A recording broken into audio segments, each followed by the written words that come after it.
Shots हैं, कोई packaging नहीं है।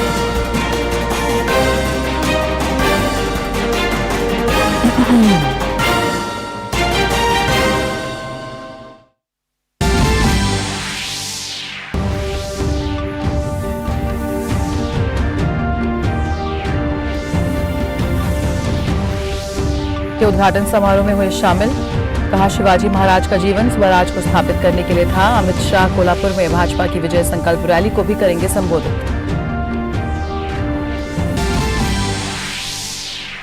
मेघालय और नागालैंड में विधानसभा चुनाव के लिए प्रचार जोरों पर। सभी राजनीतिक पार्टियों के स्टार प्रचारक कर रहे हैं जनसभाएं और रैलियां। दोनों राज्यों में 27 फरवरी को होगा मतदान।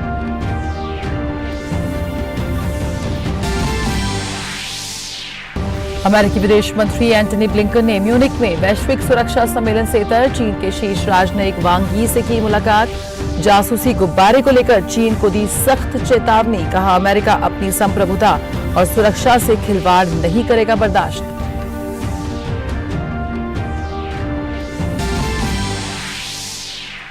सेंट्रल दमिश्क के क्राफ्ट सूसा में इजराइल के रॉकेट हमले में कम से कम 15 की मौत। सीरिया की सेना ने कहा, राजधानी दमिश्क के बीचों बीच उमायद चौक के पास घनी आबादी वाले इलाके में हवाई हमले से कई इमारतों को पहुंचा नुकसान।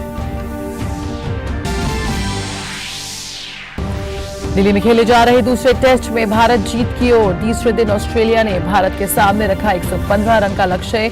ऑस्ट्रेलिया की दूसरी पारी 113 रन पर सिमटी। रविंद्र जडेजा ने झटके 7 विकेट।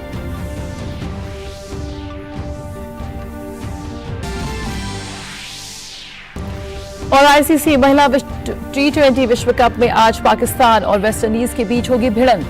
वहीं अन्य मुकाबले में न्यूजीलैंड और श्रीलंका होंगे आमने सामने।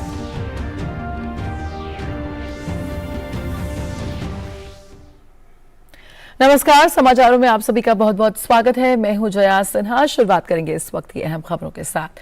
केंद्रीय गृह मंत्री अमित शाह पुणे में शिवाजी महाराज के जीवन पर आधारित थीम पार्क शिव सृष्टि के पहले चरण के उद्घाटन समारोह में शामिल हुए। इस दौरान उनके साथ महाराष्ट्र के मुख्यमंत्री एकनाथ शिंदे और महाराष्ट्र के उप मुख्यमंत्री देवेंद्र फडणवीस भी उपस्थित रहे।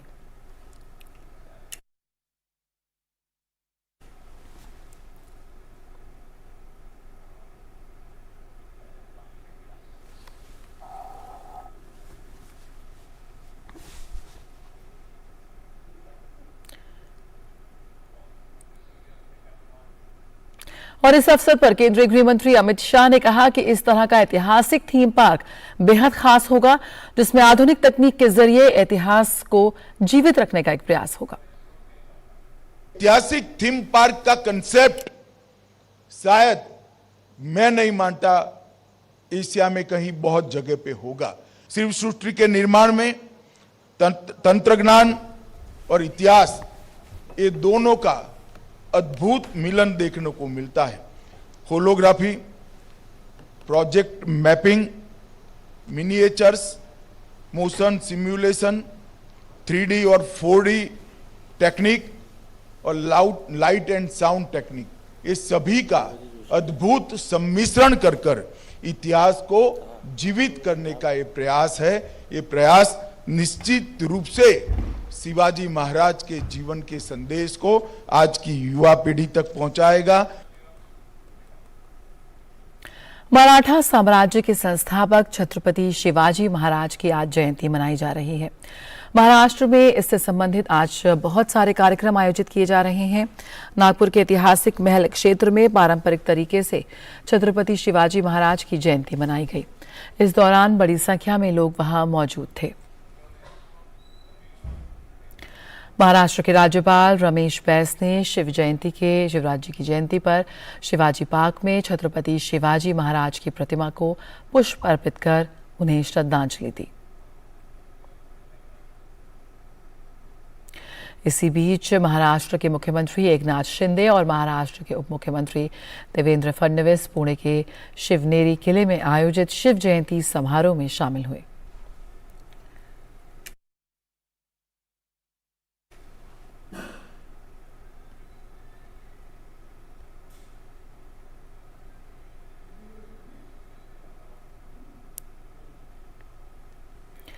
प्रधानमंत्री नरेंद्र मोदी ने छत्रपति शिवाजी महाराज की जयंती पर उन्हें श्रद्धांजलि दी। अपने ट्विटर संदेश में पीएम मोदी ने कहा कि मैं छत्रपति शिवाजी महाराज की जयंती पर उन्हें शत शत नमन करता हूं। उनका साहस और सुशासन पर जोर हमें प्रेरित करता है। और इस मौके पर प्रधानमंत्री नरेंद्र मोदी ने एक वीडियो भी साझा किया। बहुआयामी था। ये वीर पराक्रमी महापुरुष जिन्होंने सुशासन और प्रशासन हिंदुस्तान के इतिहास में एक नवीन अध्याय लिखा और संकटों के बीच किया था, संघर्षमय जीवन के रहते हुए किया था। शिवाजी महाराज ने राष्ट्र रक्षा के लिए सशक्त सेना को प्राथमिकता दी। उस काल में भी उन्होंने एक सशक्त नौसेना का निर्माण किया। पानी के बिना तरसते हुए इलाकों को पानी कैसे पहुंचाया जा सकता है, अगर उसका उत्तम से उत्तम ज्ञान प्राप्त करना है, जो छत्रपति शिवाजी महाराज ने पानी के लिए जो पूरी व्यवस्थाएं खड़ी की थी, वो आज भी किसी को भी प्रेरणा दे सकती है। छत्रपति शिवाजी महाराज यानी घोड़ा तलवार युद्ध लड़ाई विजय यहां तक सीमित नहीं है। वे पराक्रमी थे, वीर थे, पुरुषार्थी थे, हम सबकी प्रेरणा है।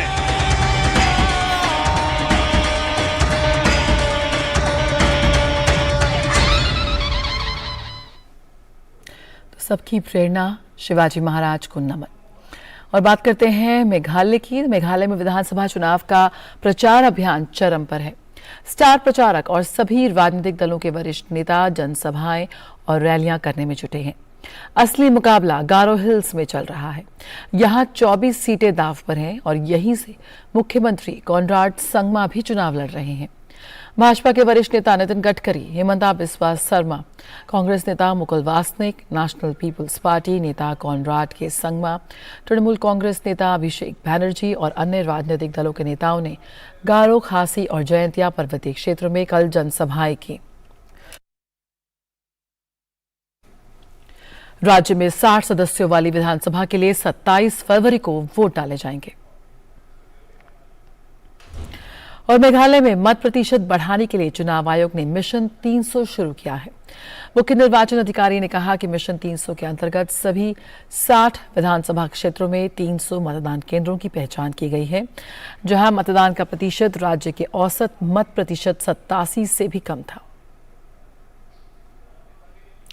और नागालैंड में होने वाले विधानसभा मतदान से पहले चुनाव आयोग तैयारी में जुटा हुआ है। चुनाव आयोग के सामने निष्पक्षता के साथ ही दुर्गम इलाकों में चुनाव संपन्न कराना एक बड़ी चुनौती है, जिसे लेकर चुनाव आयोग ने खास तैयारियां की हैं। किस तरह से नागालैंड में निर्वाचन आयोग की तैयारियां हैं, आइए देखते हैं इस रिपोर्ट में। पूर्वोत्तर का नागालैंड वैसे तो अपनी खूबसूरती के लिए प्रसिद्ध है, लेकिन आजकल इसलिए चर्चा में है कि यहाँ पर आगामी 27 फरवरी को एक ही चरण में मतदान होना है, जिसके नतीजे 2 मार्च को आएंगे। 60 विधानसभा वाले इस राज्य में लगभग 13,17,632 मतदाता हैं, जिसमें 6,61,489 पुरुष जबकि 6,56,143 महिला मतदाता है और साथ ही 7,981 सर्विस मतदाता हैं। इस चुनाव में पारदर्शिता और निष्पक्ष चुनाव कराना चुनाव आयोग के लिए बड़ी चुनौती है, जिससे पार पाने के लिए पूरी तैयारी कर ली गई है। काफ़ी समय से, कई हफ्तों से, इनफैक्ट कई महीनों से तैयारियां चल रही हैं। उसके बहुत से डायमेंशंस हैं, जैसे ट्रेनिंग्स हुई तो district election officers, returning officers और polling parties, EVM nodal officers, इन सब की एक से भी ज़्यादा राउंड्स ऑफ ट्रेनिंग्स कराई गई हैं। फिर एक इम्पॉर्टेंट एस्पेक्ट है इलेक्ट्रॉनिक वोटिंग मशीन्स, तो सारी पहले से ही स्ट्रॉन्ग रूम्स में, डिस्ट्रिक्ट्स में फर्स्ट लेवल चेक तो 2 महीना पहले ही हो गया था। और अभी कमिश्निंग ऑफ द ईवीएम्स चल रही है, क्योंकि आपको पता ही है जो टाइमलाइंस हैं, उस 10th को लास्ट डेट ऑफ विड्रॉल था, उसके बाद लिस्ट ऑफ कैंडिडेट्स फाइनल हो गया है। तो सारे ज़िलों में अभी कमिश्निंग भी हो रही है ईवीएम्स की। और फिर लॉ एंड ऑर्डर की साइड से भी सारी एजेंसीज एक्टिव हैं।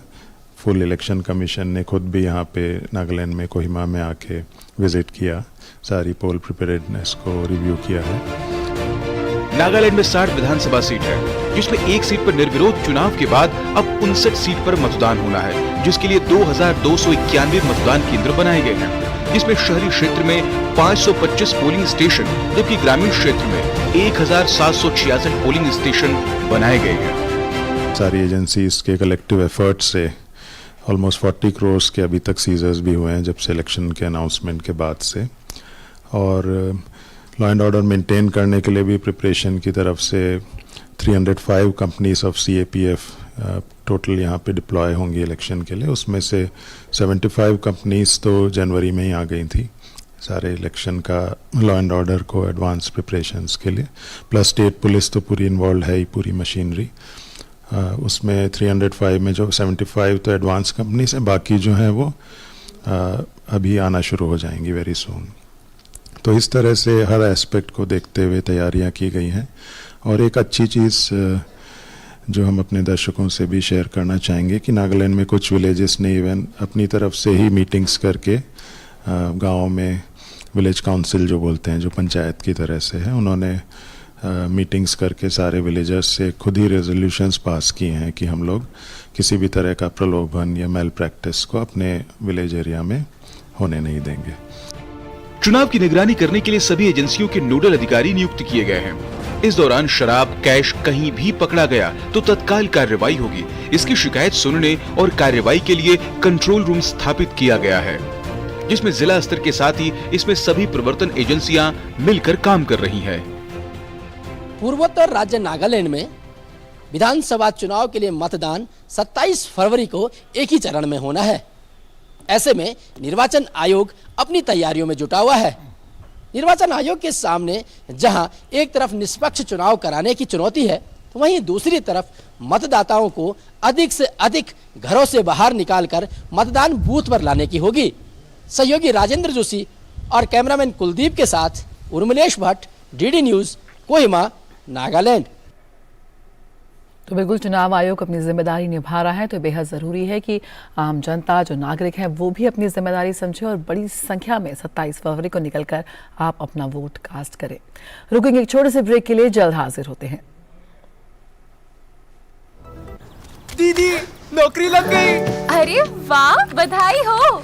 तो अब तो ढेर सारी शॉपिंग। हाँ दी, नया मोबाइल। अरे रुको शहजादे, सैलरी से पहले खर्चे। इंस्टेंट लोन भी तो मिलता है। पहले बजट बनाना सीखो, फिर खर्च करो। पर दी, देखो, कमाई का एक हिस्सा हमेशा बचाना चाहिए, लेकिन पार्टी देने से नहीं बचोगे तुम। हाँ दी, पार्टी मेरी, बजट तुम्हारा। अच्छा। RBI कहता है, सही वित्तीय बर्ताव करे आपका बचाव।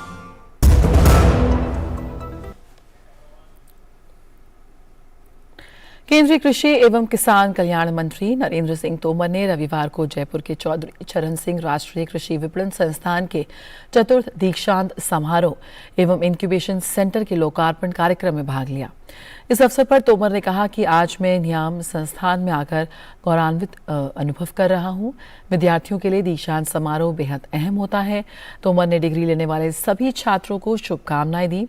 उन्होंने कहा कि भारत कृषि प्रधान देश है और इस क्षेत्र में रोजगार की अनगिनत संभावनाएं हैं। नियाम एक ऐसा संस्थान है जो शिक्षा भी देता है, जो रोजगार भी देता है, और शिक्षा की गुणवत्ता की दृष्टि से दुनिया के मानचित्र पर जितने इंस्टीट्यूट हैं, अगर रैंकिंग होगी तो नियाम का भी नंबर उस क्रम में आएगा। मैं इस मौके पर भारत सरकार की ओर से, प्रधानमंत्री नरेंद्र मोदी जी की ओर से उन्हें हृदय से बहुत बहुत बधाई देता हूं और उज्जवल भविष्य के लिए बहुत बहुत शुभकामनाएं देता हूं। प्रकृति की सेवा संकल्प के 2 वर्ष पूरे होने पर आयोजित पौधारोपण कार्यक्रम में मध्य प्रदेश के मुख्यमंत्री शिवराज सिंह चौहान ने कहा कि ग्लोबल वार्मिंग, क्लाइमेट चेंज से धरती को बचाने के लिए पौधारोपण करना होगा। पौधारोपण के लिए जनता को प्रेरित करने के लिए भाषण से नहीं आचरण से करना होगा। धरती को अगर बचाना है ग्लोबल वार्मिंग से, क्लाइमेट चेंज के खतरे से, तो हमको वृक्षारोपण का महाअभियान चलाना पड़ेगा। बाकी उपाय भी करने पड़ेंगे, लेकिन एक काम है वृक्ष लगाना। हम भाषण दें पेड़ लगाओ पेड़ लगाओ और खुद ना लगाएं, तो मन में आए कि भाषण से नहीं आचरण से सिखाना चाहिए। और पंजाब के गुरदासपुर में भारत पाकिस्तान सीमा के नजदीक सीमा सुरक्षा बल ने एक ड्रोन बरामद किया है। अब तक मिली जानकारी के मुताबिक ड्रोन के साथ प्रतिबंधित वस्तुएं भी मिली हैं, जिसके हीरोइन होने की आशंका जताई जा रही है।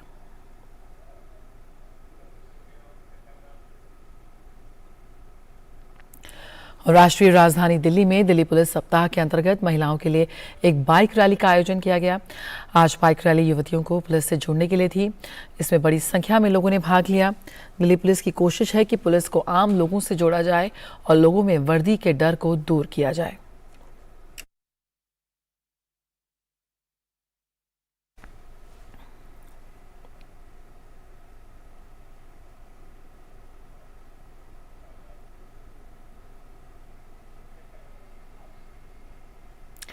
दुनिया के सबसे लंबे नदी क्रूज MV गंगा विलास के पर्यटकों ने आज असम के ग्वालपाड़ा जिले में श्री सूर्य पहाड़ को देखा। ये पहाड़ हिंदू, बौद्ध और जैन धर्म के देवी देवताओं की मिट्टी और पत्थरों से बनी मूर्तिकला के लिए प्रसिद्ध है।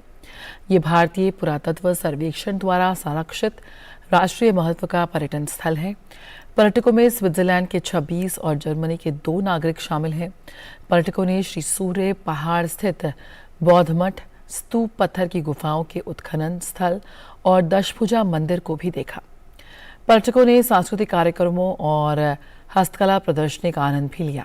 बाद में ये क्रूज रेशम के लिए मशहूर कामरूप जिले के सुआलकुची पहुंचेगा। सुआलकुची को मैनचेस्टर ऑफ ईस्ट भी कहा जाता है। ये बुनकरों का गांव है जो गुवाहाटी से 35 किलोमीटर दूर है। C20 कार्यकारी समूह आज शिक्षा और डिजिटल परिवर्तन पर एक पैनल चर्चा आयोजित करेगा। पैनल चर्चा का विषय है विविध शिक्षार्थियों के लिए समावेशी शिक्षा। 2 बजे से 3:30 बजे आज ये पैनल चर्चा का आयोजन किया जाएगा। Doctor APJ Abdul Kalam international foundation और स्पेस जोन इंडिया के साथ साझेदारी में मार्टिन फाउंडेशन ने APJ Abdul Kalam satellite launch vehicle mission 2023 launch कर दिया है। इस मिशन के जरिए स्कूल स्टूडेंट्स को साइंस और टेक्नोलॉजी के बारे में जागरूक करना मकसद है। इस मौके पर तेलंगाना की राज्यपाल तमिलसाई साउंडराजन भी मौजूद रहीं। इस पहल के माध्यम से देश के विभिन्न हिस्सों से कक्षा 6ठी से 12वीं तक के 5000 से ज़्यादा स्टूडेंट्स को 150 PICU सैटेलाइट डिज़ाइन और डेवलपमेंट करने में सक्षम बनाया गया है, जिन्हें रॉकेट के माध्यम से लॉन्च किया जाना है। और हरियाणा के फरीदाबाद जिले में 3 फरवरी को शुरू हुए 36वें अंतर्राष्ट्रीय सूरजकुंड शिप मेले का आज अंतिम दिन है। सूरजकुंड मेले को लेकर हरियाणा के अलावा दिल्ली NCR के लोगों में भी भारी उत्साह देखने को मिला। विभिन्न शहरों से आए लोगों ने जमकर खरीदारी की। भारत का उत्तर पूर्वी क्षेत्र 36वें सूरजकुंड अंतर्राष्ट्रीय शिल्प मेला 2023 के लिए थीम स्टेट है, जो इस क्षेत्र से विभिन्न कला रूपों और हस्तशिल्प के माध्यम से अपनी अनूठी संस्कृति और समृद्ध विरासत को प्रदर्शित कर रहा है। इस मेले का उद्देश्य हस्तशिल्प, हथकरघा और भारतीय कला को बढ़ावा देना है। गौरतलब है कि सूरजकुंड अंतर्राष्ट्रीय शिल्प मेला दुनिया का सबसे बड़ा शिल्प मेला है और ये अपनी तरह का एक अनूठा अनुभव है। अनेकता में एकता की झलक दिखलाता ये मेला रंग बिरंगी छटा बिखेरता है और देश विदेश से पर्यटकों को अपनी ओर खूब आकर्षित करता है।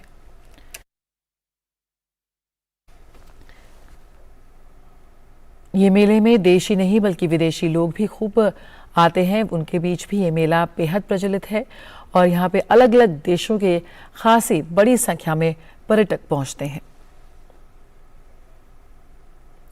और हिमाचल प्रदेश की राजधानी शिमला में गर्मी का एहसास होने लगा है। शिमला में फरवरी में ही तापमान बढ़ गया है। हिल्स क्वीन शिमला में फरवरी में न्यूनतम तापमान ने 8 साल का रिकॉर्ड तोड़ दिया।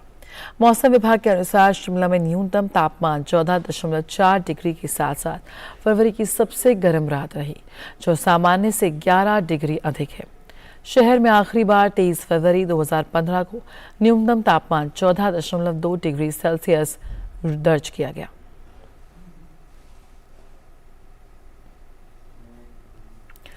और अमेरिकी विदेश मंत्री एंटनी ब्लिंकन ने म्यूनिक में वैश्विक सुरक्षा सम्मेलन से इतर चीन के शीर्ष राजनयिक वांग यी से मुलाकात की और उन्हें अमेरिकी हवाई क्षेत्र में जासूसी गुब्बारे भेजने के अपने गैर जिम्मेदाराना कृत्य को नहीं दोहराने की चेतावनी दी।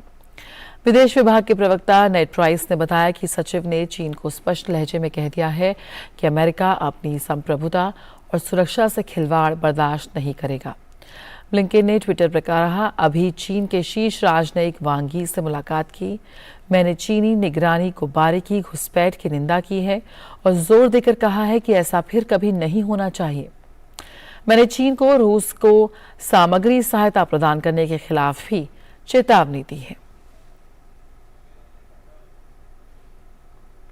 तुर्की और सीरिया में आए विनाशकारी भूकंप के बाद आज अमेरिकी विदेश मंत्री एंटनी ब्लिंकन राहत कार्यों को देखने के लिए तुर्की का दौरा करेंगे। इसके बाद वे राजधानी अंकारा में तुर्की के वरिष्ठ अधिकारियों के साथ बातचीत करेंगे, जहां वे तुर्की के विदेश मंत्री मेवलूत कावुसोग्लू और तुर्की के अन्य वरिष्ठ अधिकारियों से विनाशकारी भूकंप के बाद तुर्की को जारी अमेरिकी समर्थन पर चर्चा करेंगे। इसके साथ साथ एक महत्वपूर्ण नाटो सहयोगी के रूप में तुर्की के साथ अमेरिकी साझेदारी को और मजबूत करने के तरीकों पर भी चर्चा करेंगे। गौरतलब है कि 6 फरवरी को तुर्की और सीरिया में आए 7.8 की तीव्रता वाले विनाशकारी भूकंप की वजह से हजारों की संख्या में लोगों की मौत हुई है। तुर्की और सीरिया में भूकंप से मरने वालों की संख्या बढ़ती ही जा रही है। ताज़ा रिपोर्ट के अनुसार दोनों देशों में हताहतों की संख्या 46,000 को पार कर गई है। तुर्की में भूकंप ने 40,600 से अधिक लोगों की जानें ले ली हैं, जबकि उसके पड़ोसी सीरिया में 5,800 से अधिक लोगों की मौत हुई है। आपदा ने 2,64,000 से अधिक अपार्टमेंट्स को तबाह कर दिया, जिससे हजारों लोग बेघर हुए हैं और हजारों लोग अभी भी लापता बताए जा रहे हैं। सीरिया में मध्य दमिश्क के ख्राफ सूसा पड़ोस में एक इमारत पर इजरायली रॉकेट हमले में आज सुबह कम से कम 5 लोगों की मौत हो गई। सीरियाई सेना के अनुसार हवाई हमले से राजधानी के बीचों बीच उमैयद चौक के पास घनी आबादी वाले इलाके में कई इमारतें क्षतिग्रस्त हो गईं। प्रत्यक्षदर्शियों के अनुसार यह हमला ईरानी प्रतिष्ठानों के पास एक बड़े सुरक्षा परिसर के करीब किया गया था। एक पुलिस अधिकारी ने कहा कि कई लोग हताहत और घायल हुए हैं। लगभग 1 दशक से इजराइल संदिग्ध ईरानी प्रायोजित हथियारों के हस्तांतरण और सीरिया में कर्मियों की तैनाती के खिलाफ हवाई हमले कर रहा है। इजरायली अधिकारियों ने इस तरह के हमलों के लिए शायद ही कभी जिम्मेदारी स्वीकार की है। पश्चिमी खुफिया सूत्रों का कहना है कि ईरान ने हाल के वर्षों में सीरिया में अपनी सैन्य उपस्थिति का विस्तार किया है और अधिकांश राज्य नियंत्रित क्षेत्रों में इसकी पकड़ है।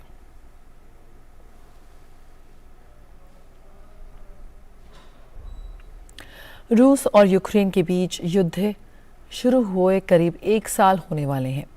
वहां के हालात देखते हुए ब्रिटेन के प्रधानमंत्री ऋषि सुनक ने एक बड़ा बयान दिया है। सुनक ने राष्ट्राध्यक्षों, तो रक्षा मंत्रियों और विश्व के अन्य नेताओं की वार्षिक बैठक म्यूनिक सुरक्षा सम्मेलन में कहा कि रूस को यूक्रेनी पुनर्निर्माण के लिए भुगतान करना चाहिए। उन्होंने ये भी कहा कि रूसी आक्रामकता के प्रति अंतर्राष्ट्रीय समुदाय की प्रतिक्रिया मजबूत नहीं थी।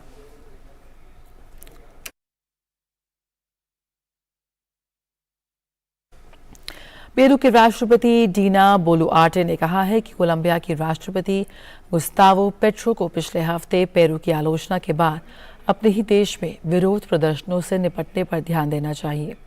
बोलुआर्टे ने यह भी कहा कि ये दुख की बात है कि पेट्रो अपने देश में तनावपूर्ण राजनीतिक स्थिति के बारे में जानने के बावजूद पेरू में लोगों को अपनी टिप्पणी से भड़का रहे थे।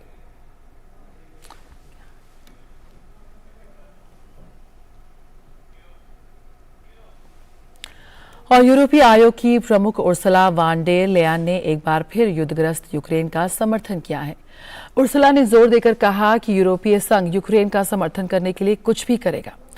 कीव की चेतावनियों के बाद की उनकी सेना को जल्द अधिक से अधिक आपूर्ति की आवश्यकता है। यूरोपीय आयोग यूक्रेन की मदद की खातिर गोला बारूद खरीदने के लिए अपने सदस्य देशों के साथ मिलकर काम करने के तरीकों की तत्काल तलाश कर रहा है।